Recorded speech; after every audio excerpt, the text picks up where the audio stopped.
চলে যাচ্ছে পরবর্তী সংবাদে। সরকারি বেতনে হচ্ছে না স্বপ্ন পূরণ, তাই তো রক্ষকে ভক্ষকের ভূমিকায় রাস্তায় দাঁড়িয়ে ঘুষের টাকায় পকেট ভারী করছেন রাষ্ট্রপতি কালার্স প্রাপ্ত রাজ্য পুলিশের এএসআই দ্বিজু চন্দ্র দাস। বর্তমানে তিনি তেলিয়ামুড়া থানায় কর্মরত রয়েছেন। 50 থেকে 500 যার কাছে যা পাচ্ছেন তাই ঘুষ হিসেবে পকেটে ঢোকাচ্ছেন। শুনে নিচ্ছি কি বলছে।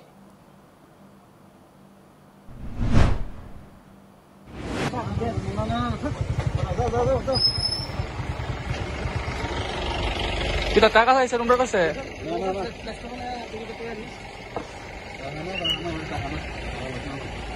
কত খাইছে তোমার কাছে? না না টাকা পাইছি না। হ্যাঁ দেখা যাচ্ছে তাই মানে ব্যাগ খুলে টাকা বাই করছে। কোন কত খাইছে?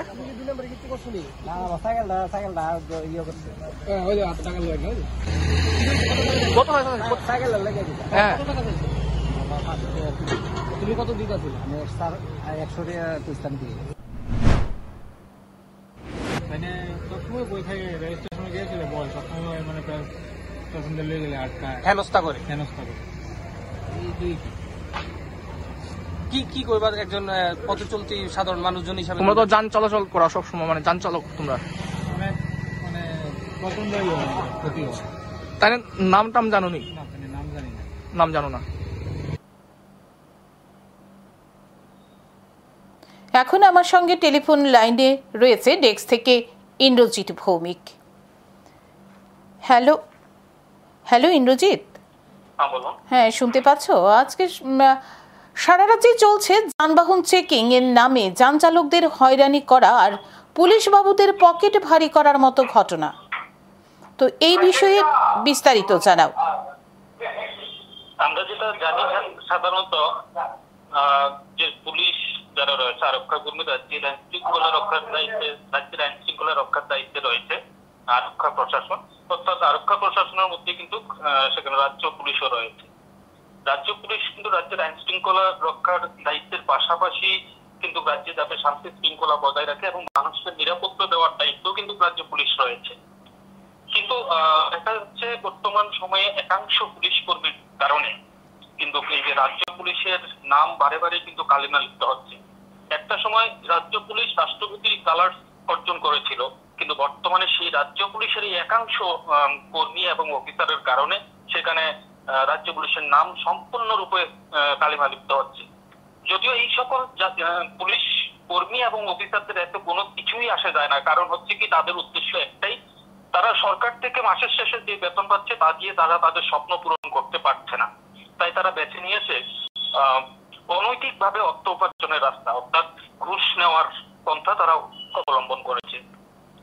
এই ধরনের পুলিশ অফিসারদের মধ্যে কিন্তু একজন হচ্ছে দ্বিজু চন্দ্র দাস, যিনি বর্তমানে তেলিয়ামুড়া থানায় একজন এএসআই হিসাবে, অর্থাৎ এএসআই সহকারী সাব ইন্সপেক্টর হিসাবে কর্মরত রয়েছে।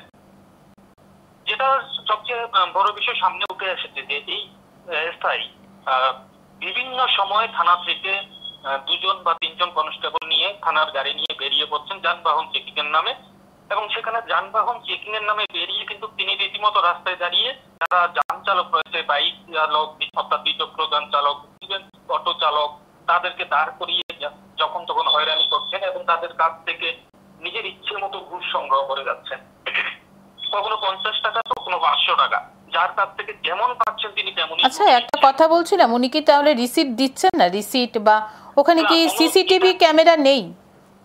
এটাই হচ্ছে বিষয়। এখানে তিনি যে এই টাকা সংগ্রহ করছেন তাতে কিন্তু কোনো ধরনের রিসিপ্ট সেখানে দেওয়া হচ্ছে না, এবং সবচেয়ে লক্ষণীয় বিষয় হচ্ছে তিনি এখানে কারোর কাছে 500 টাকা দাবি করছেন, তো যিনি যান চালক রয়েছেন বলছেন আমার কাছে 500 টাকা নেই, আপনি 300 টাকা নিন, 200 টাকা নিন, 100 টাকা নিন, যা খেয়ে নেবেন। মানে সোজা কথা হচ্ছে তিনি যাই পাচ্ছেন তাই নিচ্ছেন। কিন্তু যদি কোনো, আমরা যেটা সাধারণত জানি, নো পার্কিং এ যদি কোনো দ্বিচক্রযান পার্কিং করা হয় সেক্ষেত্রে 500 টাকা ফাইন করা হয়। যদি ইন্স্যুরেন্স না থাকে বা ড্রাইভিং লাইসেন্স সঙ্গে না থাকে সেক্ষেত্রে 1000 টাকা একটা নির্ধারিত কিন্তু ফাইন সেখানে রয়েছে ট্রাফিক রুলস অনুযায়ী।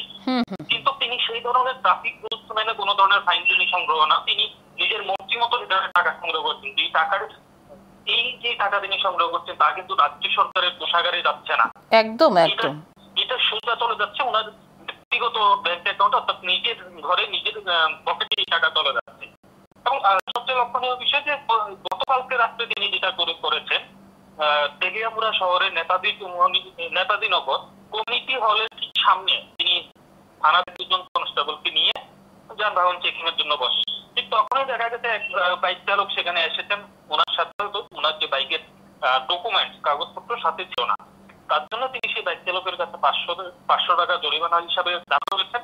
জরিমানা ঠিক বলবো না, এটা ঘুষের জন্য ঘুষ হিসাবে তিনি দাবি করেছেন। কারণ জরিমানা হিসাবে যদি তিনি দাবি করতেন সেই ক্ষেত্রে পালিয়ে যাওয়ার, সংবাদ মাধ্যমকে পালিয়ে যাওয়ার কোনো বিষয় থাকতো না। কারণ সেক্ষেত্রে স্বচ্ছতা যদি থাকতো, অর্থাৎ রসিদ দিয়ে এবং সরকারি নিয়ম মেনে যদি সেখানে জরিমানা অর্থাৎ ফাইন করা হতো, সেই ক্ষেত্রে ওনার চোরের মতো পালিয়ে যাওয়ার কিন্তু কোনো প্রয়োজন ছিল না। একদম। কিন্তু দেখা গেছে যখন উনি সংবাদ মাধ্যমের ক্যামেরা দেখতে পেয়েছেন, তিনি সেখান থেকে চলে গেছেন। এবং সবচেয়ে লক্ষণীয় বিষয় হচ্ছে সেটা তিনি এই যে টাকা সংগ্রহ করেন, সেই টাকাটা কিন্তু তিনি নিজের হাতে সংগ্রহ করেন না। দুজন যে অ্যাসিস্ট্যান্ট নিয়ে যায়, হ্যাঁ, যে কনস্টেবলকে সাথে নিয়ে যাচ্ছে সেই কনস্টেবলদেরকে দিয়েই কিন্তু সেই ঘুষের টাকা তিনি দিচ্ছেন এবং তাদের কাছ থেকে পরবর্তী সময় সেই টাকা কিন্তু ওনার পকেটে, অর্থাৎ এই যে সাব ইন্সপেক্টর রয়েছেন চন্দ্র দাস, ওনার পকেটে সেই টাকা চলে যাচ্ছে। এবং পরবর্তী সময় কি হচ্ছে, পরবর্তী সময় আমরা দেখতে পেয়েছি তিনি সেই কনস্টেবলদেরকে নিয়ে একটা মিষ্টি বা রেস্টুরেন্টের দোকানে নিয়ে ওদের কিছু খাইয়ে দিচ্ছেন, খাইয়ে দিয়ে তাদেরকে খুশি মতো খাইয়ে দিয়ে বাকি টাকা উনি নিজের পকেটে ঢুকিয়ে বাস চলে যাচ্ছেন। এবং এটা কিন্তু একদিন বা দুদিনের ঘটনা নয়। সেখানে আমরা তেলিয়ামুড়ার যারা যান চালকরা রয়েছে, অটো চালকরা রয়েছে, অটো চালকদের বক্তব্য তিনি প্রতিনিয়ত তেলিয়ামুড়া যে রেল স্টেশন রয়েছে সেই রেল স্টেশনের মূল ফটকের সামনে গিয়ে তিনি দাঁড়িয়ে থাকেন যানবাহন চেকিং এর নামে। এবং সেখানে অটো চালকরা যখন যাত্রী নিয়ে যায় তাদেরকে তিনি বিভিন্নভাবে হয়রানি করছেন। দেখা যাক তিনি মানে একটা কথা বলতে গেলে উনি যে খাকি উক্তিটা, সেটার এই খাকি উক্তিটার তিনি কিন্তু রীতিমতো প্রতিনিয়ত অপব্যবহার করে যাচ্ছেন এবং অপব্যবহার করে তিনি নিজের পকেট ভারী করছেন, যা সম্পূর্ণ অবৈধ এবং বেআইনি কার্যকলাপ বলাই চলে। এবং আমরা দেখতে পেয়েছি এই ক্ষেত্রে কিন্তু রাজ্য পুলিশের আমরা বলবো একটা বড় দুর্বলতা সেখানে রয়েছে। কিছুদিন পূর্বে আমরা দেখতে পেয়েছি সাবরুম থানার এক এর বিরুদ্ধে সেখানে অভিযোগ উঠেছিল। তার পরবর্তী সময় কি হয়েছে আমরা যেটা দেখতে পেলাম, যিনি প্রমাণ সহ যখন এটা সংবাদ মাধ্যমে উঠে এসেছে, তখন দক্ষিণ জেলার যিনি পুলিশ সুপার রয়েছেন তিনি ওনাকে শাস্তি দিলেন, কিন্তু আদৌ তিনি যে শাস্তি দিলেন এটা কি শাস্তি নাকি এটা ওনাকে পুরস্কার দেওয়া হলো সেটাই বোঝা যায়। কারণ কি, ওনাকে দেখা গেল সাবরুম থানা থেকে এনে নিয়ে এসে বাইকটা থানায় পোস্টিং দেওয়া হলো, পুনরায় সেটা ট্রান্সফার করা হলো। তো এর অর্থ এই যে যারা করাপ্টেড পুলিশ অফিসার তাদের বিরুদ্ধে যখন কমপ্লেন উঠবে, প্রমাণ সহ সামনে থাকার পরে তাদের বিরুদ্ধে কোনো ধরনের কঠোর পদক্ষেপ না নিয়ে এক থানা থেকে অপর থানায় বদলি করে দেওয়া, এটা কিন্তু কোনো স্থায়ী সমস্যার সমাধান নয়। যেটা অভিজ্ঞ মহলের মধ্যে এই ক্ষেত্রে রাজ্য পুলিশের মধ্যে থাকা প্রয়োজন সৎ পুলিশ কর্মী, সৎ অফিসার। আর তার জন্য কিন্তু এই ধরনের দুর্নীতিগ্রস্ত পুলিশ অফিসাররা রয়েছে যাদের সরকারি বেতনে হচ্ছে না, ঘুষ প্রয়োজন, তাদের বিরুদ্ধে কিন্তু কঠোর পদক্ষেপ গ্রহণ করারও দাবি উঠছে। এমনও দাবি উঠছে বিভিন্ন মহল থেকে যে যারা এই ধরনের ঘুষ দেওয়া অর্থাৎ দুর্নীতির সাথে জড়িত তাদেরকে চিহ্নিত করে তাদেরকে চাকরি থেকে বহিষ্কার করা হোক, বরখাস্ত নয় সম্পূর্ণরূপে বহিষ্কার করা হোক। এবং সৎ, এখনো কিন্তু আমাদের রাজ্যে বহু বেকার যুবক যুবতী রয়েছে যারা সৎ। বলছিলাম ইন্দ্রজিৎ, এখন আমাদের এই খবরের জেরে কি হয় সেটা এখন বোধহয় দেখার আছে কিছু। সেটাই হচ্ছে সবচেয়ে বিষয় এখন দেখার, যে সরকার কি স্টেপ নেই। সেখানে শুধু আরক্ষা প্রশাসন নয় এবং রাজ্যের কিন্তু আরক্ষা প্রশাসন আরক্ষা দপ্তরের মন্ত্রী রয়েছেন রাজ্যের মুখ্যমন্ত্রী। এখন আমরা সেই দিকেই তাকিয়ে যে মুখ্যমন্ত্রী এই বিষয়টার গুরুত্ব অনুধাবন করে পদক্ষেপ গ্রহণ করেন কিনা, যাতে করে এই ধরনের করাপ্টেড পুলিশ অফিসাররা যারা রয়েছে এই আরক্ষা দপ্তরের মধ্যে তারা দ্বিতীয়বার ঘুষ নেওয়ার ক্ষেত্রে অন্তত 10 বার সেটা ভাবতে হয়। এই ধরনের কোনো কঠোর পদক্ষেপ গ্রহণ করে কিনা সেটাই কিন্তু এখন দেখার।